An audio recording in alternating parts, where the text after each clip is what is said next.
खबरों के लिए सब्सक्राइब करिए हमारे YouTube चैनल को और चैनल से अपडेट रहने के लिए बेल आइकन को प्रेस करना ना भूलें।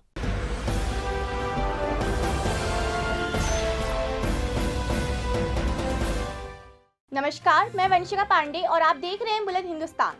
आखिर क्या है देश में कोविड-19 वैक्सीन की स्थिति? क्या है वैक्सीन के निर्यात का सच? किस दिशा में जा रहा है मोदी सरकार का टीका उत्सव? आइए सुनते हैं विभिन्न राजनीतिक दलों के नेताओं की राय। आज हमारे बीच भारत एक बहुत कठिन महामारी के दौर से, कोरोना की इस व्यापक महामारी के दौर से गुजर रहा है। देश में एक स्वास्थ्यगत मामले में बड़ी समस्या आ गई है। भारत में वैक्सीनेशन की कमी हो रही है और ऐसे समय में जब भारत के प्रत्येक नागरिक को वैक्सीनेशन मिलना चाहिए, वह आपूर्ति नहीं हो पा रही है। जब पूरा विश्व कोरोना से जूझ रहा था, तो ये हमारे सौभाग्य की बात थी, हमारे वैज्ञानिकों के श्रेष्ठ कार्यों का परिणाम था कि पहला श्रेष्ठ और अच्छा वैक्सीन बनाने में भारत की कंपनियां सफल रही, चाहे वो कोविशील्ड हो चाहे वो कोवैक्सीन हो। लेकिन ये वैक्सीन का प्रथम अधिकार हम भारतीयों का था। भारतीय जनता पार्टी भी कहती है, माननीय मोदी जी भी कहते हैं इंडिया फर्स्ट, लेकिन यह सिर्फ कहने की बातें होती है। इंडिया फर्स्ट ना करके उन्होंने निर्यात किया और विश्व गुरु बनने का एक प्रयास किया, जबकि वास्तविक रूप से वैश्विक रूप में वो आज तक असफल साबित हुए। आज जब कोविशील्ड की, कोवैक्सीन की मात्रा और डोज बढ़ानी है, नया उत्पाद इंजेक्शन बढ़ाना है, उस समय में यूरोपियन संघ, इंग्लैंड, अमेरिका हमें कच्चे माल की आपूर्ति नहीं कर रहे। इसी बात से समझ में आ जाता है कि हमारी विदेश नीति असफल क्यों रही। मेरा माननीय प्रधानमंत्री जी से, भारत सरकार से आग्रह है कि जितनी भी वैक्सीन बन रही है वो सभी अधिक से अधिक मात्रा में, बल्कि पूरी ही मात्रा में भारतवंशियों को, भारतीयों को उपलब्ध कराएं और 18 वर्ष से ऊपर के प्रत्येक व्यक्ति को इंजेक्शन लगाने का अनुमति प्रदान करें और भारत को प्रथम प्राथमिकता दें। इन्हीं बात के साथ कि देश आपके कड़े और निर्णायक निर्णयों का प्रतीक्षा कर रहा है। भारत को आज कड़े निर्णय की जरूरत है। लॉकडाउन भले लगे, लेकिन आम लोगों को भी उसका राहत का, जरूरत का, आवश्यकता का ध्यान रखा जाए। जैसे कि माननीय राहुल जी ने पिछले साल 2020 जनवरी में ही लॉकडाउन की मांग की थी।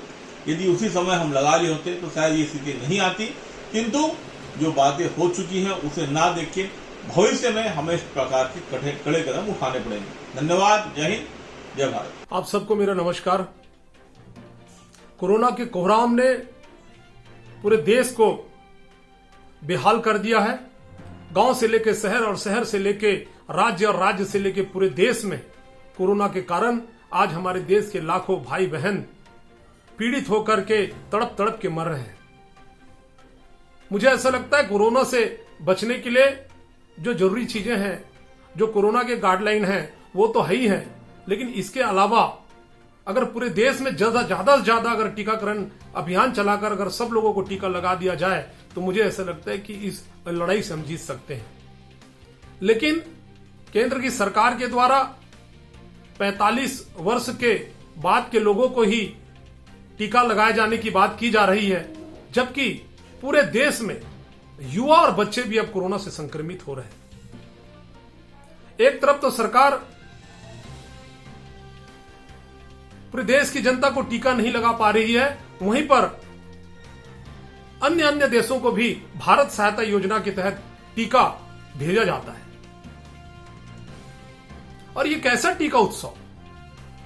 और क्या ये जो टीका उत्सव है सिर्फ भाजपा शासित प्रदेशों में ही मनाया जाएगा?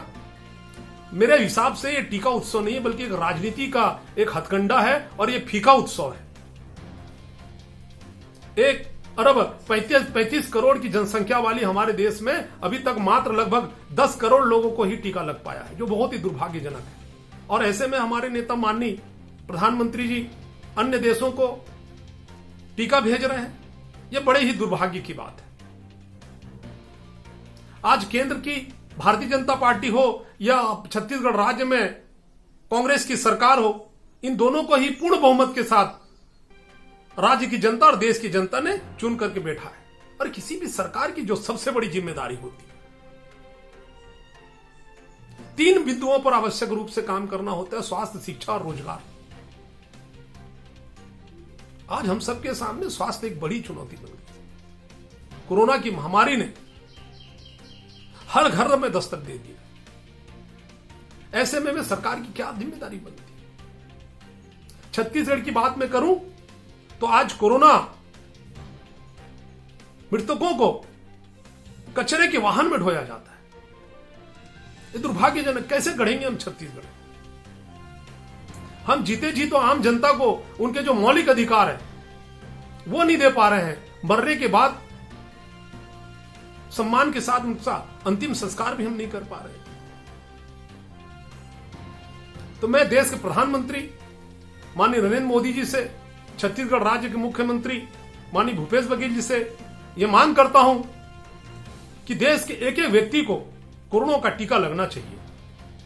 इसके लिए कोई क्राइटेरिया या कोई आयु फिक्स नहीं होनी चाहिए, बल्कि आवश्यक रूप से एक एक व्यक्ति, इस देश के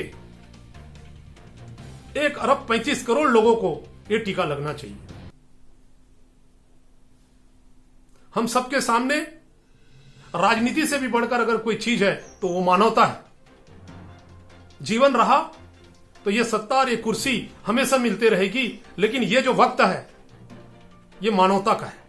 आज हम लगातार यह देख रहे हैं कि वैक्सीन और वैक्सीनेशन को लेकर के तरह तरह की बातें की जा रही है। राजनीति में कुछ विरोधी दल के नेता लगातार वैक्सीन को लेकर के प्रश्न खड़े कर रहे हैं और यह दबाव बनाने की कोशिश कर रहे हैं और यह एक भ्रम फैलाने की कोशिश कर रहे हैं, या यह कहेंगे दुष्प्रचार कर रहे हैं कि भारत सरकार जो है वैक्सीन का जो है विदेशों में निर्यात कर रही है। अब इस बात को समझना जरूरी है कि वैक्सीन 2 तरह के बनाए हैं भारत देश ने। एक वैक्सीन है जिसको हम कोविशील्ड कहते हैं, और कोविशील्ड जो इंजेक्शन बना हुआ है, वैक्सीन जो बना है, इस वैक्सीन को बनाने के लिए इसमें भारत सरकार शामिल है, भारत के जो हमारे वैज्ञानिक हैं, और इसमें ब्रिटेन के वैज्ञानिक शामिल हैं। साथ ही साथ इस वैक्सीन के परीक्षण के समय और कई देशों ने इसमें सहयोग किया था। और जब वैक्सीन बना है तो इसको बनाने की पूरी जिम्मेदारी भारत की जो सीरम इंस्टीट्यूट को दी गई है, और सीरम इंस्टीट्यूट इसको निर्माण कर रही है। इस निर्माण में चूंकि भारत के साथ अन्य देश भी शामिल हैं, इसलिए भारत और अन्य देशों के बीच समझौता है कि इस इंजेक्शन के जब इकाइयां बनेंगी तो एक निश्चित इकाई जो है हमको विदेशों में देना पड़ेगा और भारत के हिस्से में कितना आएगा। और इसी के तहत कोविशील्ड इंजेक्शन को ही विदेशों में भेजा जा रहा है।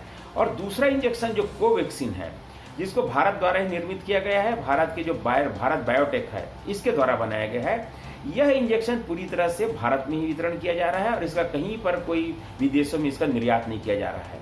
तो बताने वाली बात यह है कि जिस कोविशील्ड को हम बाहर भेज रहे हैं वह विदेशों के साथ मिलकर बनाए जाने के कारण है और एक समझौते के कारण हो रहा है। ऑक्सफोर्ड एस्ट्राजेनेका नामक की जो कंपनी है, इसके साथ हमने मिलकर के बनाया है। और आज वास्तविक स्थिति यह है कि हमको जितना इंजेक्शन विदेशों में देना चाहिए उनके हिस्से का, वह इंजेक्शन भी हम उनको नहीं दे पा रहे हैं। उससे ज्यादा इंजेक्शन हम जो है भारत में खपा रहे हैं। और इसके कारण हमको एस्ट्राजेनेका कंपनी जो है लगातार नोटिस दे रही है कि हम उनको कम इंजेक्शन दे रहे हैं।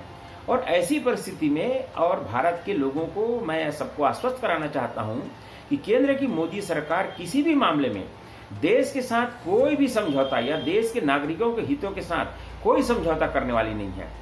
और ये दुर्भाग्यजनक है कि सारी तकनीकी बातों को जानते हुए भी हमारे देश के राजनीतिक दल और खासकर कांग्रेस पार्टी के नेता न केवल लगातार बयानबाजी कर रहे हैं, वरन टेलीविजन के चैनलों में जब भी ये कभी आते हैं डिबेट में तो इसकी मांग करते हैं कि विदेशों में इसका निर्यात किया जा रहा है और भ्रम की स्थिति पैदा करते हैं।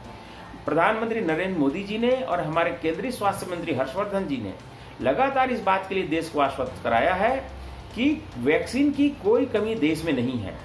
आज भी भारत में कुल वैक्सीनेशन की जो क्षमता है उतना वैक्सीन प्रतिदिन भारत के लिए उत्पादन हो रहा है।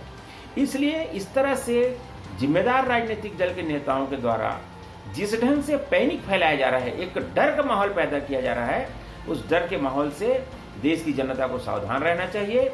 और ऐसे लोग जो गलत तथ्यों के आधार पर भ्रामक जानकारी दे करके और एक झूठ और भ्रम फैलाते हैं, ऐसे लोग जब आए तो उनसे सवाल जवाब करना चाहिए। मैं आज अपने इस बातचीत के माध्यम से आप सबको आश्वस्त करना चाहता हूं कि वैक्सीन की न तो कोई कमी है और वैक्सीनेशन की रफ्तार भी हमारे देश में संतोषजनक है।